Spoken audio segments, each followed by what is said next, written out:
भगवान विष्णु ने बताया कि किस श्राप के कारण किन्नरों की उत्पत्ति हुई। मित्रों, एक समय की बात है। देवर्षि नारद नारायण नारायण नाम का जाप करते हुए वैकुंठ लोक पधारते हैं। नारद जी को देखकर भगवान श्री हरि विष्णु कहते हैं, हे देवर्ष, पधारो, वैकुंठ में तुम्हारा स्वागत है। आज अचानक ही वैकुंठ में आने का क्या प्रयोजन है? अवश्य ही कोई महत्वपूर्ण समाचार लेकर आए होंगे। नारद जी कहते हैं, हे प्रभु, मेरा प्रणाम स्वीकार कीजिए। आप तो सब कुछ जानते हैं, फिर भी अज्ञानता का अभिनय कर रहे हैं। इस ब्रह्मांड के कण-कण में आप ही का वास है, मेरे भीतर भी आपका ही वास है। आप भलीभांति जानते हैं कि मैं आपके पास किस प्रयोजन से आया हूं।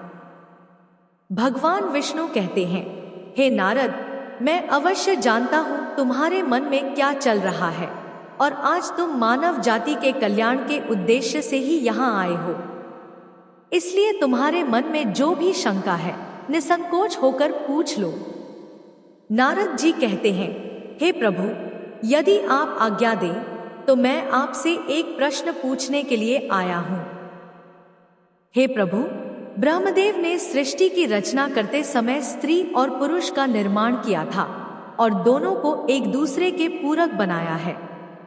किंतु हे प्रभु, किन्नरों की उत्पत्ति कैसे हुई, जो पूर्ण रूप से पुरुष हैं और न ही स्त्री हैं? भगवान विष्णु कहते हैं, हे देवर्षि, आज तुमने उचित ही प्रश्न किया है। तुम्हारे इस प्रश्न का उत्तर महाराज सुदन की कथा में छिपा हुआ है। देवर्षि कहते हैं, हे प्रभु, महाराज सुदन कौन थे और उन्हें किस कारण से स्त्री का शरीर प्राप्त हुआ था? कृपया आप मुझे महाराज सुदन की कथा विस्तार से सुनाइए। भगवान विष्णु कहते हैं, हे देवर्ष, आज मैं तुम्हें महाराज सुदन की कथा सुनाता हूं। इस कथा के माध्यम से तुम्हें तुम्हारे सभी प्रश्नों के उत्तर मिल जाएंगे। इसलिए तुम इस कथा को ध्यान से पूरा जरूर सुनना। जो भी इस कथा को पूरा सुनता है, उसके पापों का नाश होता है। देवर्ष कहते हैं, हे प्रभु, मैं इस कथा को पूरा अवश्य सुनूंगा। कृपया आप वह कथा मुझसे कहिए। फिर भगवान विष्णु नारद जी को महाराज सुदन की कथा सुनाने लगते हैं। हे नारद, पूर्व काल की बात है। पृथ्वी लोक पर महाराज सुदन नाम के एक राजा राज्य किया करते थे। वे बड़े ही पराक्रमी, धर्मपरायण, सत्य धर्म का पालन करने वाले, शूरवीर और जितेंद्रिय थे। उन्होंने अपने कर्मों से कुल का गौरव बढ़ाया था। महाराज सुदन दानशील और विद्वान थे। उनके राज्य की प्रजा उनसे अत्यंत संतुष्ट रहा करती थी। एक दिन महाराज सुदन घोड़े पर सवार होकर शिकार करने के लिए जंगल में चले गए। उनके साथ सिपाही और कुछ मंत्री भी थे। महाराज ने अपने कानों में कमनीय कुंडल पहने थे। उनके पास अजगर्व नाम का धनुष था और बाणों से भरा हुआ तरकस धारण करके वे जंगल में भ्रमण करने लगे। उसी जंगल के पास एक कुमार नाम का वन था, जो बहुत ही सुंदर दिखाई पड़ रहा था। वह वन दिखने में अत्यंत सुंदर किंतु भयभीत करने वाला था। उस वन में भगवान शिव की माया फैली हुई थी, जिस कारण से वह वन पृथ्वी पर स्वर्ग की तरह प्रतीत हो रहा था। अनेक जंगली पशुओं की ध्वनि दूर दूर से सुनाई पड़ रही थी, जिसे सुनकर राजा का मन सुख की अनुभूति कर रहा था। कोयल पक्षियों की मधुर ध्वनि कानों में पड़ने से महाराज सुदन अत्यंत प्रसन्न हो रहे थे। जैसे ही महाराज सुदन ने कुमार नाम के उस जंगल में प्रवेश किया, उसी क्षण उनका शरीर स्त्री रूप में बदल गया। महाराज का घोड़ा भी घोड़ी के रूप में बदल गया। उनके साथ आए सभी सिपाही और मंत्री भी स्त्री बन गए। अचानक हुए इस विचित्र बदलाव को देखकर महाराज और सभी सिपाही आश्चर्यचकित हो गए और चिंता में पड़ गए। वे मन ही मन सोचने लगे, यह क्या हो गया? महाराज सुदन अपने स्त्री रूपी शरीर को देखकर बहुत दुखी होकर लज्जित हो गए और अपने सिपाहियों से कहने लगे, यह हमारे साथ क्या अनिष्ट हो गया है? हम सभी अचानक से पुरुष से स्त्री कैसे बन गए? अब हम क्या करें? स्त्री का शरीर लेकर हम घर कैसे जाएं और कैसे मैं राज्य का संचालन करूंगा? हमारी प्रजा हमें देखकर क्या कहेगी? देवर्षि भगवान विष्णु से कहने लगे, हे प्रभु, आपने यह बड़े आश्चर्य की बात कही है। देवताओं के समान तेजस्वी राजा सुदन को स्त्री का शरीर कैसे प्राप्त हो गया? इसका क्या कारण है? कृपया बताइए। उस रमणीय वन में राजा ने ऐसा कौन सा कार्य किया जिससे उन्हें स्त्री का शरीर प्राप्त हुआ? कृपा करके विस्तार से बताइए। तब भगवान विष्णु कहने लगे, हे देवर्ष, इसके पीछे भगवान शिव की ही माया है। भगवान शिव की माया से ही महाराज सुदन को और उनके सिपाहियों को स्त्री का शरीर प्राप्त हुआ है। इसलिए अब तुम इसे ध्यान से सुनो। एक समय की बात है, भगवान शिव और देवी पार्वती इसी वन में एकांत में विहार कर रहे थे। तभी संकादिक मुनियों ने 10 दिशाओं को प्रकाशित करते हुए भगवान शंकर के दर्शन करने के लिए उस वन में आ गए। संकादिक मुनियों को किसी भी प्रकार का बंधन नहीं है, वे बिना आज्ञा लिए किसी भी स्थान पर कभी भी आ जा सकते हैं। जब वे चारों मुनि भगवान शंकर के दर्शन के लिए उस वन में आ गए तो उन्होंने देखा कि देवी पार्वती और भगवान शिव एकांत में विहार कर रहे थे। संकादिक मुनियों को अचानक से उस स्थान पर आता हुआ देखकर देवी पार्वती अत्यंत लज्जित हो गई। देवी पार्वती तुरंत भगवान शिव से दूर होकर खड़ी हो गई। जब उन चारों मुनियों ने देवी पार्वती और शिवजी को एकांत में विहार करते हुए देखा तो वे तुरंत ही वहां से लौटकर नर नारायण के आश्रम की ओर चले गए। जब भगवान शिव ने पार्वती को लज्जित होकर दूर खड़ा हुआ देखा तो वे कहने लगे, हे प्रिय, तुम इस प्रकार से लज्जित क्यों हो रही हो? वे चारों तो हमारे पुत्र के समान हैं, उनसे तुम्हें जाना नहीं चाहिए। देवी पार्वती कहने लगी, हे प्रभु, स्त्री को अपने पुत्र के सामने भी कभी पति के साथ विहार नहीं करना चाहिए, उसे सदैव ही मर्यादा में रहना चाहिए। आपने तो कहा था कि इस स्थान पर कोई नहीं आएगा, फिर हमारे एकांत में विघ्न निर्माण करने के लिए यह चारों मुनि कहां से आ गए? आप तुरंत ही कोई ऐसा उपाय कीजिए जिससे कोई भी इस वन में ना आए, नहीं तो मैं इस स्थान से चली जाऊंगी। तब भगवान शिव ने कहा, हे प्रिय, ठीक है, तुम्हारे इस दुख को दूर करने के लिए मैं अभी उपाय करता हूं। हे प्रिय, आज से ही इस वन में कोई भी पुरुष भूल से भी आएगा तो वह स्त्री हो जाएगा। हे देवर्षि, उस दिन से जो भी उस वन में जाता है वह स्त्री बन जाता है। जो लोग यह जानते हैं कि उस वन में शिवजी की माया फैली हुई है, वे भूल से भी उस वन में नहीं जाते हैं। किंतु महाराज सुदन इस बात को नहीं जानते थे और वे अज्ञानवश अपने सिपाहियों के साथ उस वन में चले गए और शिवजी की माया के प्रभाव में आकर उनका पुरुषत्व नष्ट हो गया और वे सभी स्त्री बन गए। स्त्री का शरीर प्राप्त होने के बाद महाराज लज्जावश घर नहीं गए और उसी वन में इधर उधर भटकने लगे। स्त्रीत्व प्राप्त होने के कारण उनका नाम इला पड़ गया। इस प्रकार से महाराज सुदन इला के रूप में वन में अपनी सखियों के साथ इधर उधर भटकने लगे। एक दिन वे सभी वन में सुंदर जलाशय के पास खेल रहे थे। उसी समय चंद्रमा के पुत्र बुध उसी स्थान से गुजर रहे थे।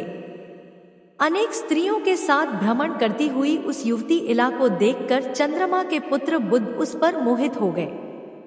उस इलाके के सुंदर तथा मनमोहक रूप को देखकर बुद्ध जी मंत्रमुग्ध हो गए और उसी क्षण उनके मन में उस इला को पाने की इच्छा प्रकट हो गई। जब इला ने भी बुद्ध जी का सुंदर रूप देखा तो वे भी बुद्ध जी पर मोहित हो गई और उन्हें अपना पति बनाने के लिए व्याकुल हो उठी। इस प्रकार से इला और बुद्ध दोनों ने एक दूसरे को देखकर अपना प्रेम प्रकट किया। परस्पर अनुराग के कारण उन दोनों ने विवाह कर लिया और कुछ दिनों में उन दोनों के बीच संयोग हुआ। फिर बुद्ध ने इला के गर्भ से एक संतान को उत्पन्न किया जिसका नाम पूर्वा रखा गया, जो आगे चलकर चक्रवर्ती सम्राट हुआ। पुत्र को जन्म देने के बाद भी इला उसी वन में रहने लगी। फिर एक दिन इला अपने पहले के पुरुष रूप को याद करके चिंता करने लगी। तभी उसने मुनिश्रेष्ठ वशिष्ठ जी का स्मरण किया। इला के द्वारा स्मरण करते ही मुनिवर वशिष्ठ जी उस स्थान पर प्रकट हुए। मुनि वशिष्ठ जी इला से कहने लगे, हे देवी, आप किस कारण से दुखी हैं? यदि कोई गोपनीय बात ना हो तो आप मुझे आपके दुख का कारण बताइए। तब वह इला वशिष्ठ जी से कहने लगी, हे मुनिवर, इस वन में आने से पहले मैं एक पुरुष थी, मेरा नाम सुदन था, किंतु इस वन में आते ही मेरा शरीर स्त्री का बन गया है। ऐसा किस कारण से हुआ, कृपया मुझे बताइए। तब मुनि वशिष्ठ जी कहने लगे, हे देवी, शायद आप नहीं जानती होंगी कि इस वन में भगवान शिव की माया फैली हुई है। उन्होंने इस वन को ऐसा श्राप दिया है कि जो भी पुरुष इस वन में आएगा वह स्त्री बन जाएगा। उन्हें भगवान शंकर की माया के कारण तुम्हें स्त्री का शरीर प्राप्त हुआ है। फिर वह इला कहने लगी, हे मुनिवर, कृपा करके मुझे मेरा पूर्ववत शरीर प्रदान कीजिए।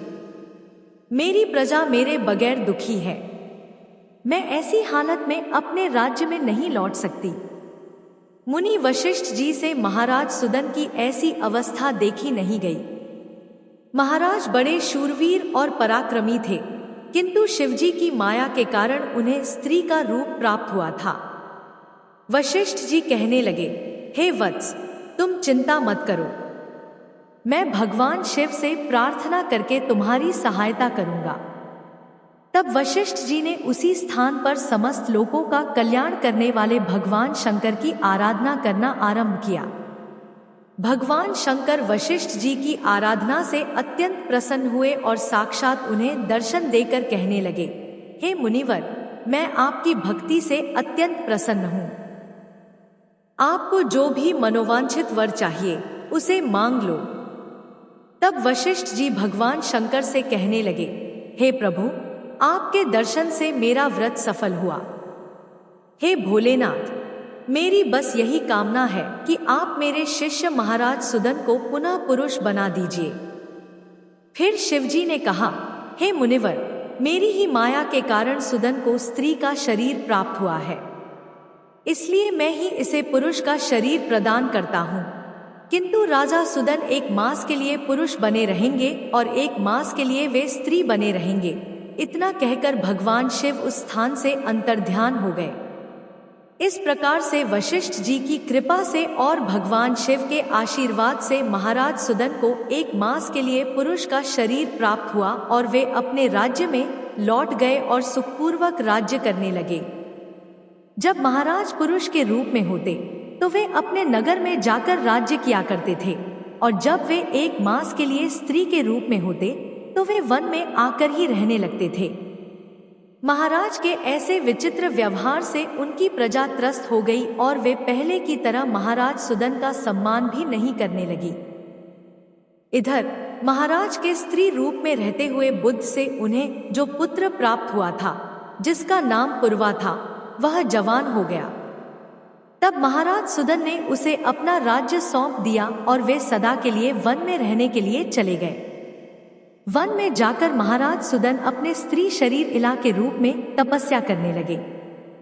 फिर उन्होंने देवर्षि नारद जी से नवकार मंत्र की दीक्षा ली और देवी पार्वती की उपासना करने लगे। अनेक वर्षों तक उस वन में रहकर उन्होंने उस मंत्र का जाप किया और देवी को प्रसन्न कर लिया। तदनंतर भक्तों का उद्धार करने वाली जगत जननी भगवती पार्वती ने उन्हें साक्षात दर्शन दिया। उस समय देवी सिंह पर आरूढ़ होकर उनके सामने खड़ी हो गई। देवी को अपने सामने खड़ा हुआ देखकर इला ने उन्हें नमस्कार किया और उनकी स्तुति करने लगी। हे जगत जननी, मैं आपके चरण कमल की वंदना कर रही हूँ।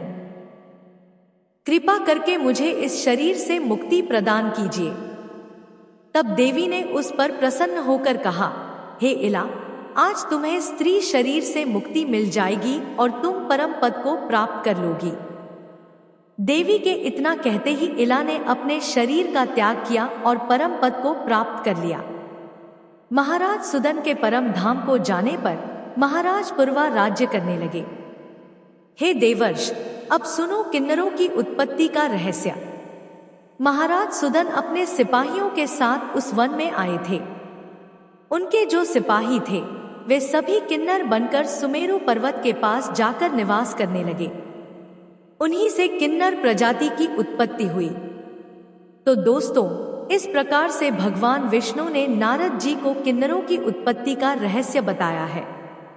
उम्मीद है आपको यह कथा पसंद आई होगी। वीडियो को लाइक जरूर करें और कमेंट में जय श्री हरि विष्णु और हर हर महादेव जरूर लिखें।